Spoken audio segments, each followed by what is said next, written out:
holy moly, episode 2 was next level. Any of like kind of the minor quibbles I had with episode 1, I did not have with episode 2. I felt like the actress who played Leia really fell into that role. I could see it much more. It just kind of felt right to me. And again, I felt like Moses Ingram, and they finally did say it on screen, Reva was much more kind of even with kind of what I expected, much more intimidating. So I'm really excited to see what they do going forward. You can definitely see that power struggle dynamic between the Inquisitors. I've definitely got questions since she, spoiler alert, stabbed the Grand Inquisitor and he seems dead, but clearly is not dead because he's still around in Rebels. So I got questions about that. What's going on with that? The atmosphere of this episode was absolutely amazing. Daiyu is such a cool location. The whole episode was so good, so dark, literally and figuratively, but not as dark as the Battle of Winterfell in Game of Thrones. That was dark. But I mean, just like the atmosphere. And one thing I didn't mention when I was talking about episode 1 is just the world building and all of the aliens and the props and just the aesthetic. Oh, it's so good.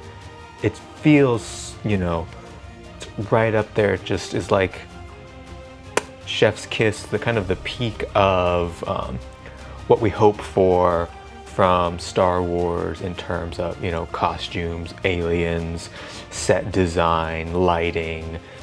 It's amazing, and it makes me want to kind of rewatch these episodes just to look for all those little details, because there's so much interesting stuff on screen in every single frame.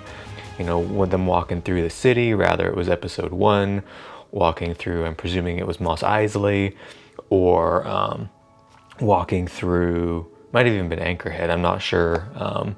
They didn't really specify, but whichever town it was, just all that detail on Tatooine, and then all the detail on Daiyu with kind of that Hong Kong type vibe of the city. I'm really digging actually the Grand Inquisitor's performance. I'm sure he's going to be back since he's not dead. I could kind of take or leave can't remember what, I think he's the 5th brother, I want to say.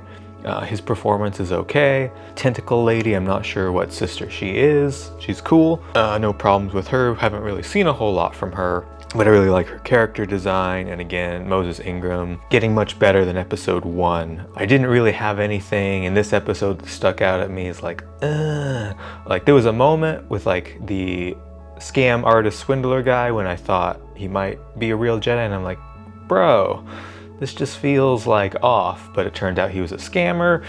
You figure that out pretty quick, and I'm like, okay, it makes sense. He was meant to be off. He felt weird because he was meant to feel weird, and then he fell right into it. Obi-Wan and Leia's dynamic, I really enjoyed. I felt like it gives a lot more meaning to when Luke's like, I'm here with Ben Kenobi, and Leia's like, Ben Kenobi, and like why she would trust him that much. It's like, oh, okay, they had this whole experience.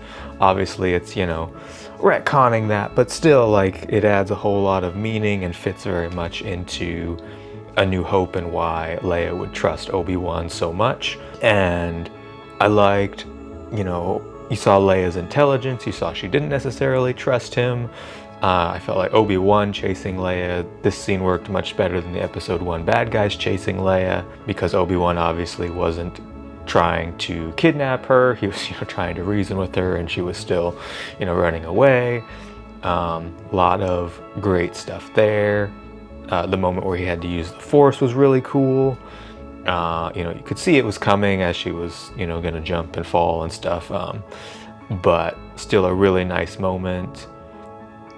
I like, the whole cat and mouse thing was very cool.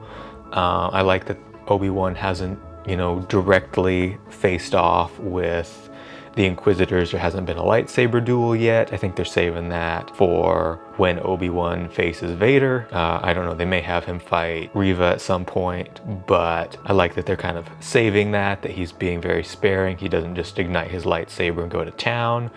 You know, he was using a blaster instead. I thought that was cool. The shootouts with the bounty hunters, the fist fights, that was, I actually really liked the fist fight, because, you know, Obi-Wan hit them and he's like, oh, like, you know, he's out of practice fighting for 10 years. So, you know, it's not coming back to him as easily, even though he is still badass.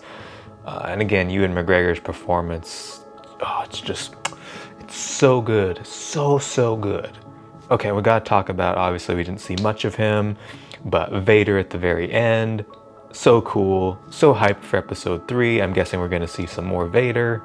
Gonna be pretty rad. And the reveal when Obi-Wan realizes Vader's alive, huge moment, very cool. I love that, you know, he presumed that Vader, you know, Anakin, he'd killed him, and which makes a lot of sense. And, you know, kind of one of those things where it was like, well, why didn't he just like go and finish him off when he was on fire? But like, you think about it, you're like, okay, he chopped off his legs and he's burning.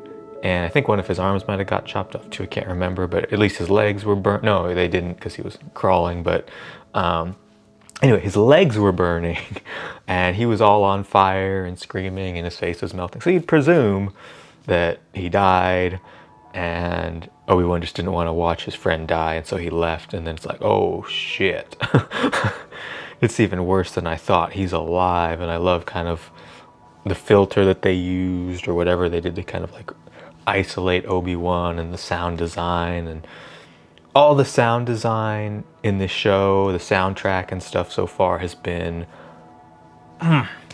so good. Like, I don't have any of the issues or reservations that I had with the Book of Boba Fett so far. Even like in episode 1, some things of Book of Boba Fett just didn't quite feel right. Episode 2 really kind of resolved those for me, and then episode 3 went really downhill. So hopefully we're not going to have a similar situation with Obi-Wan, where, you know, I had a couple reservations in episode 1 and it all seemed pretty to really kick into high gear in episode 2. So hopefully, you know, episode 3 won't tank it.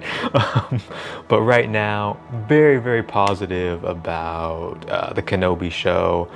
I am so hyped for the next episode. I don't really know that much where it's going.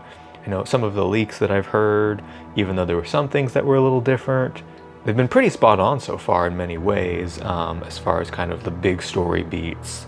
But I don't really know any details, or kind of, and most of the leaks were kind of about the beginning and the very end of the show, and everything in between is pretty hazy, at least what I've seen. So I'm really excited, because I have no clue where episode 3 is gonna go.